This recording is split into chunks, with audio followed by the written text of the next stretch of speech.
Assalamualaikum warahmatullahi wabarakatuh. Selamat datang di Praktikum Algoritma dan Pemrograman 1, Fakultas Ilmu Komputer, Universitas Pembangunan Nasional, Veteran Jakarta. Nah, untuk pertemuan keempat ini kita akan membahas mengenai perulangan, di mana pengulangan ini menggunakan for. Nah, untuk pertama-tama mungkin saya akan menjelaskan mengenai definisi dari pengulangan itu apa. Jadi struktur pengulangan atau biasa kita sebut dengan looping dalam bahasa Inggrisnya, ini merupakan suatu struktur program yang akan melakukan pengulangan satu atau lebih pernyataan statement untuk diproses atau tidak diproses berdasarkan kondisi tertentu sesuai dengan persyaratan yang ditetapkan. Jadi, dalam proses pengulangan ini kita akan menentukan persyaratan. Persyaratan ini akan kita sesuaikan dengan kebutuhan dari kode program yang ingin kita buat. Jadi persyaratan ini kita yang menentukan, sehingga ketika persyaratan ini masih terpenuhi, maka pernyataan atau statement ini akan dijalankan.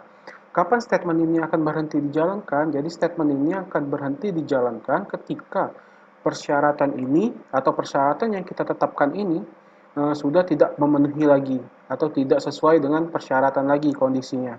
Nah, apa keuntungan dengan melakukan penulisan program dengan struktur pengulangan? Dengan menggunakan struktur pengulangan, kita hanya perlu menuliskan pernyataan atau statement tersebut satu kali, tetapi bisa dijalankan atau dilaksanakan atau di running sebuah compiler atau di-compile sebanyak yang kita inginkan atau yang kita perintahkan sesuai dengan persyaratan yang sudah kita tetapkan sebelumnya. Nah, untuk instruksi perulangan sendiri itu ada tiga yang akan kita bahas pada semester ini. Yang pertama itu adalah instruksi for, di mana instruksi for ini akan kita jelaskan pada semester ini, pada pertemuan kali ini. Selanjutnya itu adalah instruksi while dan instruksi do while. Nah, di mana instruksi while dan instruksi do while ini akan kita bahas di pertemuan kelima minggu depan. Jadi minggu depan kita akan membahas mengenai instruksi while dan instruksi do while. Nah, kita masuk ke instruksi for sendiri. Pertama-tama saya akan menjelaskan mengenai instruksi for. Nah, untuk instruksi for itu umumnya itu digunakan untuk memproses pernyataan secara berulang-ulang, di mana kita sebelumnya itu sudah mengetahui berapa kali pernyataan tersebut akan diulang. Jadi untuk instruksi for ini sendiri kita harus mengetahui berapa kali pernyataan tersebut akan diulang, sehingga kapan kita menggunakannya untuk instruksi for ini. Jadi penggunaannya berdasarkan dari PPT atau dari kalimat ini kita bisa mengetahui kita hanya bisa menggunakan instruksi for ini ketika kita tahu berapa kali instruksinya itu atau statement itu akan dijalankan atau berapa kali perulangan itu akan berlangsung. Jadi ketika kita mengetahuinya berapa kali pernyataan tersebut akan diulang, maka kita bisa menggunakan instruksi for. Nah, dalam penggunaan instruksi for sendiri, kita menggunakan sebuah variabel yang biasanya disebut sebagai loop counter. Nah, loop counter ini atau counter nilai penghitungan ini secara otomatis akan bertambah ataupun berkurang tiap kali pengulangan dilaksanakan, tergantung dengan jenis pengulangannya. Jadi ketika kita menggunakan loop counternya yang menggunakan misalkan i++, maka itu adalah loop counter untuk increment, di mana kita akan pengulangannya itu nilai variabelnya itu akan bertambah setiap kali pengulangan dilaksanakan. Ketika kita menggunakan misalkan i-min-min seperti yang kita pelajari sebelumnya untuk increment dan decrement, nah itu kita akan melaksanakan pengulangan tersebut secara menurun atau decrement, di mana nilai variabel tersebut akan berkurang setiap kali pengulangan itu dijalankan. Nah, selanjutnya kita masuk ke bentuk umum dari instruksi for sendiri. Nah, di dalam sebuah program bahasa C, instruksi for itu bentuk umumnya seperti ini, di mana statement awalnya itu adalah sintak awalnya itu adalah for. Nah, diikuti oleh tanda kurung buka dan tanda kurung tutup, di mana di dalamnya itu ada inisialisasi, kondisi, increment atau decrement, dan dipisah oleh tanda titik koma. Ya. Nah, untuk for sendiri, di akhir statement for itu kita tidak perlu menambahkan titik koma di sini. Jadi langsung aja kita masukin kurung kurawal untuk compound statement, ataupun kita bisa membuat satu statement di sini tanpa menggunakan kurung kurawal yang kita sebut pada pertemuan kemarin adalah simple statement. Nah, di sini inisialisasi itu apa? Inisialisasi itu adalah sebuah variabel kontrol, di mana variabel itu menyatakan keadaan awal dari sebuah variabel. Jadi nilai awal dari sebuah variabel, ya. Nah, untuk kondisi sendiri, kondisi itu adalah sebuah ekspresi atau relasi yang menyatakan kondisi untuk keluar dari perulangan, atau ini adalah persyaratan kapan sebuah pengulangan itu akan berhenti dan kapan sebuah pengulangan itu akan tetap dijalankan. Itu yang dimaksud dengan kondisi di sini. Nah, selanjutnya increment dan decrement ini adalah loop counternya, di mana nilainya ini akan mempengaruhi perubahan nilai pada variabel kontrol. Ya, jadi nilai variabel kontrol itu akan dipengaruhi oleh statement yang ada pada bagian increment dan decrement ini. Dia bisa berupa increment atau variabelnya terus bertambah seiring dengan pengulangan yang dilakukan, ataupun decrement atau variabelnya berkurang seiring dengan pengulangan tersebut dijalankan. Nah, selanjutnya bagaimana proses yang akan dilakukan oleh instruksi for ini, atau bagaimana alur programnya akan berjalan untuk instruksi for ini. Nah, yang pertama kali dieksekusi adalah inisialisasi. Jadi langkah pertama itu yang akan dieksekusi pada instruksi for ini adalah inisialisasi, ya. Selanjutnya inisialisasi ini berisi apa? Berisi sebuah variabel, di mana variabelnya itu kita inisialisasikan nilai awalnya. Nah, ini yang akan dieksekusi pertama. Tapi harus kalian ingat bahwa inisialisasi ini hanya akan dilakukan satu kali. Jadi akan dilaksanakan sebanyak satu kali. Kapan dijalankannya instruksi inisialisasi ini? Inisialisasi ini akan dijalankan pada saat pertama kali for ini dijalankan. Jadi untuk awalan saja dijalankan inisialisasi ini. Selanjutnya akan diperiksa bagian kondisi. Setelah inisialisasi untuk pertama kali, kondisi akan diperiksa. Nah, kondisi ini merupakan ekspresi boolean, di mana isinya biasanya operator logika. Misalkan I kurang dari sama dengan 5. Nah, itu merupakan operator logika yang sudah kita pelajari kemarin, di mana ketika I kurang dari 5, nilai I-nya masih kurang dari 5, maka dia nilainya adalah, ekspresi booleannya adalah true atau benar. Ketika dia nilainya tidak memenuhi atau itu tidak memenuhi kondisi lagi, maka ekspresi booleannya false atau salah. Nah, setelah kondisi ini dijalankan, ketika kondisi ini bernilai salah, dia akan keluar dari for ini. Jadi statement di bawahnya tidak akan dijalankan lagi. Tetapi ketika kondisi ini bernilai benar, maka dia akan menjalankan, langkah selanjutnya adalah menjalankan statement 1 dan statement 2. Dia akan menjalankan statement yang ada di dalam kurung kurawal ini untuk sebuah compound statement. Tetapi ketika kita menggunakan simple statement, dia hanya akan menjalankan satu baris yang ada di bawahnya aja. Statement yang ada satu baris statement yang ada di bawah for aja. Ya. Setelah dia menjalankan statement ini, maka yang dieksekusi selanjutnya adalah bagian increment dan decrementnya. Di mana misalkan dia I++, berarti increment, maka nilai ini misalkan inisialisasinya I sama dengan 0 untuk variabelnya I. Ketika dia melaksanakan increment, maka misalkan I++, maka nilai I itu akan naik menjadi bertambah 1, ya. Kalau decrement dia akan berkurang 1. Nah, selanjutnya dia setelah dilakukan increment dan decrement, dia akan melaksanakan mengecek lagi kondisinya. Setelah kondisi dicek, jika benar dia melaksanakan statement lagi. Terus dia melaksanakan instruksi increment atau decrement lagi. Setelah itu dia mengecek kondisi lagi. Statement lagi, increment, decrement, kondisi, statement, increment, decrement. Setelah itu dia mengecek kondisi lagi. Nah, ketika kondisi ini bernilai salah, maka dia akan keluar dari instruksi for ini, menuju ke baris program selanjutnya. Nah, ini adalah bentuk umum dari instruksi for. Nah, selanjutnya contoh perulangan for. Nah, misalkan ini contoh perulangan yang akan kita buat ya. Di sini ada potongan program. Nah, program ini adalah untuk mencetak angka 0 sampai dengan 4. Nah, di sini bisa kita lihat pertama kali kita menginisialisasikan variabelnya. Apa variabelnya? Itu adalah variabel I. Setelah itu kita menginisiasikan variabel kedua yaitu n, di mana n ini sudah kita inisialisasi nilai awalnya yaitu 5. Ya. Lalu kita masuk ke pengulangan menggunakan instruksi for. Nah, di sini kan i-nya belum kita inisialisasi nilai awalnya. Nah, di for inilah kita akan menginisialisasi nilai awal dari i. I itu sama dengan 0. Ini untuk inisialisasi awalnya. Setelah itu i kurang dari n. Maka setelah kita inisialisasi, kita cek lagi untuk kondisi i. Apakah i kurang dari n? Kita lihat. I-nya berapa sekarang? 0. N-nya berapa? N-nya sama dengan 5 di sini. 0 kurang dari 5, ternyata kondisi ini benar, maka dia true. Ketika true, dia akan menjalankan statement di bawah ini. Dia akan mencetak nilai i. Setelah itu, apalagi yang akan dilakukan? Dia akan melakukan increment. Di sini kita menggunakan increment, di mana kita menggunakan statement i++. Jadi, i itu akan ditambahkan dengan 1. Nah, jadi di sini i awalnya 0, ditambah 1, berarti i-nya berubah menjadi 1. Setelah i sama dengan 1, dia akan masuk lagi ke i kurang dari n. Dicek kembali, 1 kurang dari 5 apakah benar? Benar.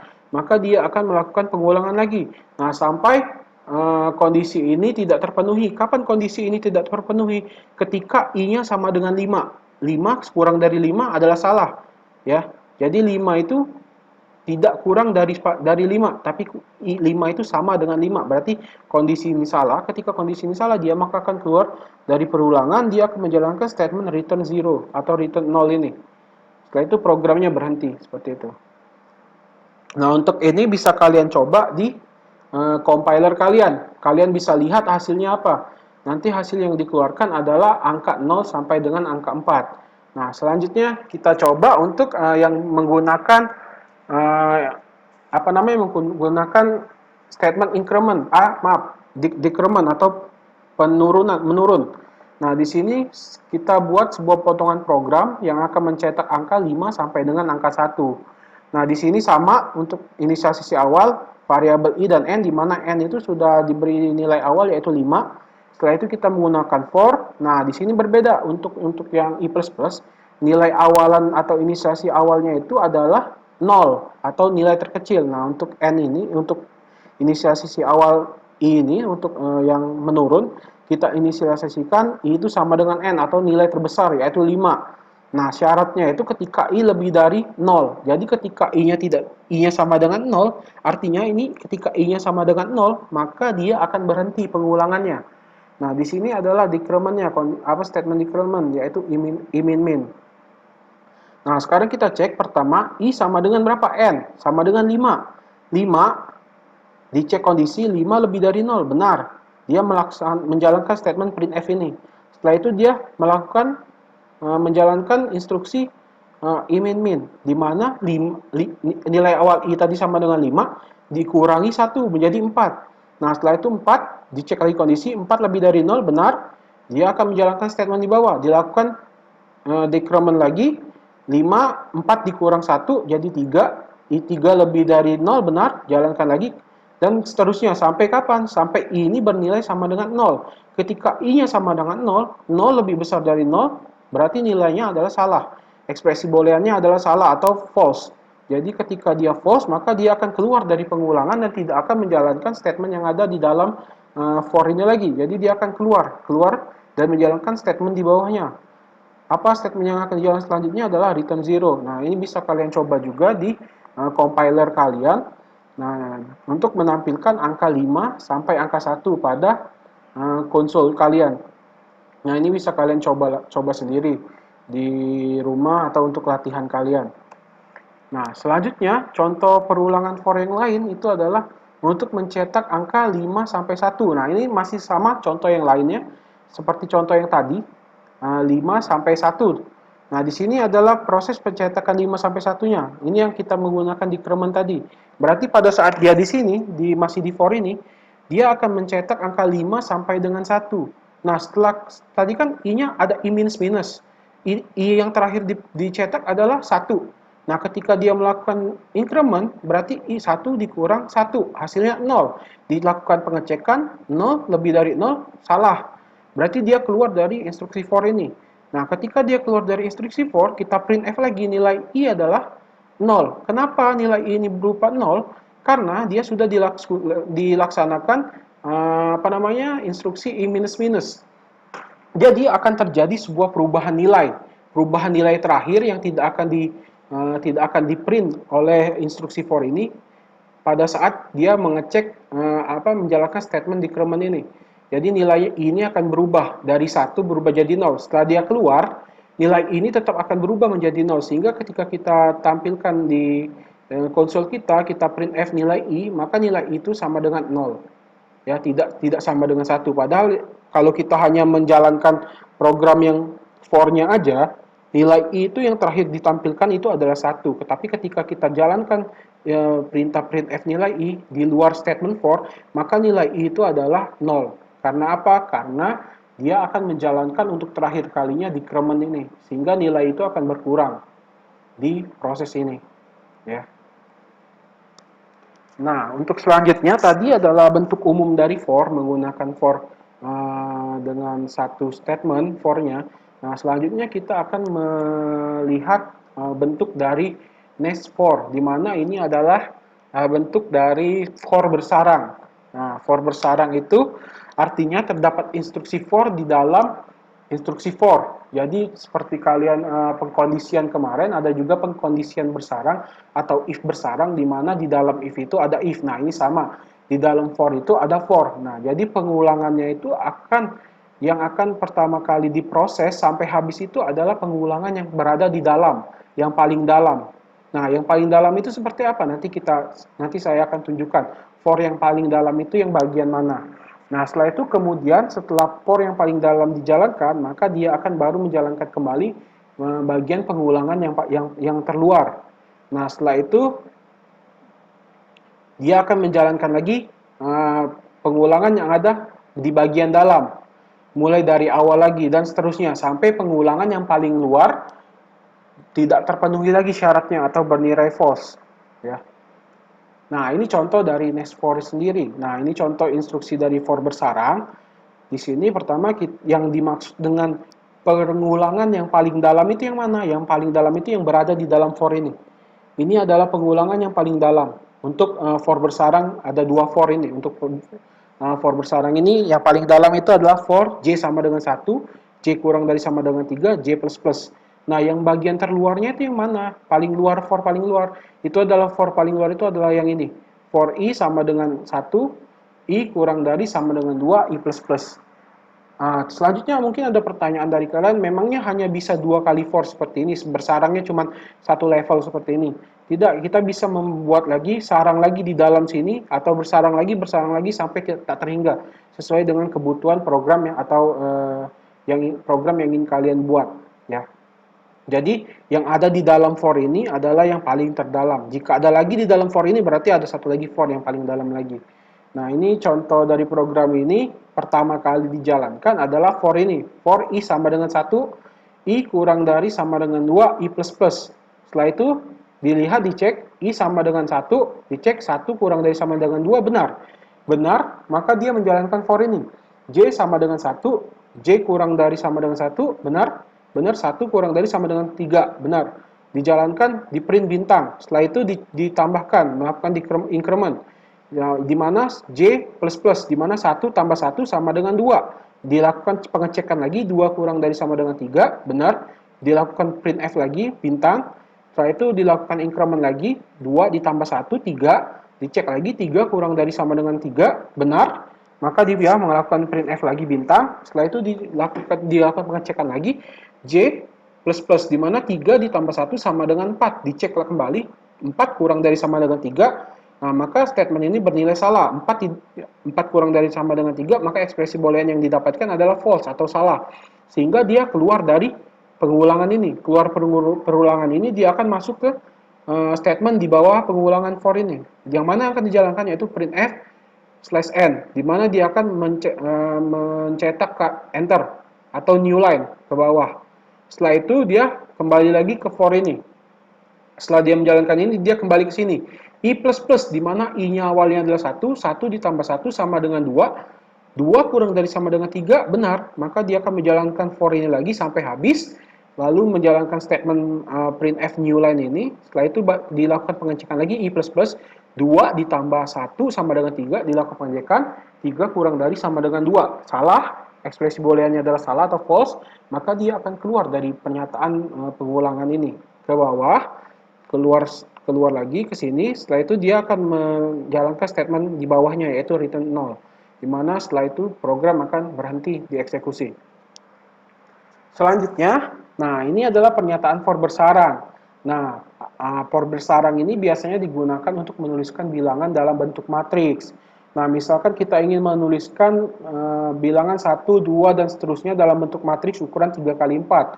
Nah, setiap barisnya hanya diakhiri oleh new line. Nah, jadi dalam pembuatan, kalau kita pengen menampilkan atau membuat sebuah matriks, maka kita bisa menggunakan for bersarang ini. Nah, ini contohnya untuk pembuatan sebuah matriks. Nah, ini nanti bisa kalian coba di compiler kalian sehingga kalian bisa melihat bentuk matriks apa yang akan dijalankan. Nah, di sini kita bisa lihat pertama ini selesai I, J, terus C. C itu apa? C itu adalah nilai dari matriksnya. Nah, pertama kali adalah matriks 1, ya, I sama dengan 1. Nah, setelah itu dicek 1 kurang dari sama dengan 3. Benar, dia akan menjalankan ini J sama dengan 1, J kurang dari sama dengan 4. Nah, di mana ini adalah jumlah barisnya untuk for ini, sedangkan ini adalah jumlah dari jumlah dari kolomnya, ya. Nah, di sini pertama kali dia akan untuk matriks 1 dia akan mencetak nilai C, di mana C itu adalah 1. Setelah itu dilakukan penjumlahan. Jadi seperti yang dijelaskan sebelumnya, ketika kita melakukan C++, berarti nilai variabel C ini adalah nilai variabel sebelum dilakukan penjumlahan. Penambahan dengan satu buah nilai. Dengan nilai 1. Tetapi kalau dia plus C, berarti nilai C itu adalah nilai variabelnya adalah variabel setelah dilakukan penjumlahan atau setelah ditambahkan satu nilai pada variabel C-nya itu. Nah, jadi nanti dia akan mencetak 1, terus dianya jika dia tidak dia kan ini jika dia tidak sama dengan 4, maka printf spasi, tapi kalau dia nilai J-nya sama dengan 4, maka dia print new line. Jadi di sini pertama 1, printf-nya C sama dengan 1, C++, berarti C sama dengan 2. Dicek, J-nya tadi sama dengan berapa? 1, 1 tidak sama dengan 4, benar, print spasi.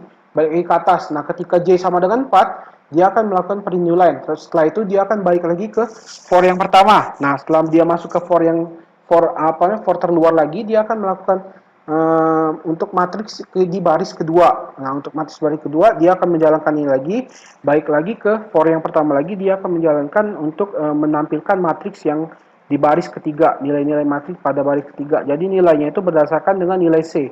Jadi nanti nilainya itu adalah 1, 2, 3, 4, enter, 5, 6, 7, 8, enter, 9, 10, 11, 12. Nah, itu adalah nilai matriks 3 kali 4 yang akan di-print oleh kode program ini. Nah, mungkin itu saja untuk pertemuan keempat ini, untuk pembahasan mengenai instruksi for.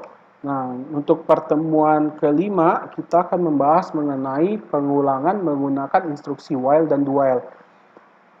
Mungkin itu saja materi yang bisa disampaikan pada pertemuan 4 ini. Saya ucapkan terima kasih kepada semua mahasiswa. Saya ucapkan wabillahi taufiq wal hidayah. Wassalamualaikum warahmatullahi wabarakatuh. Terima kasih.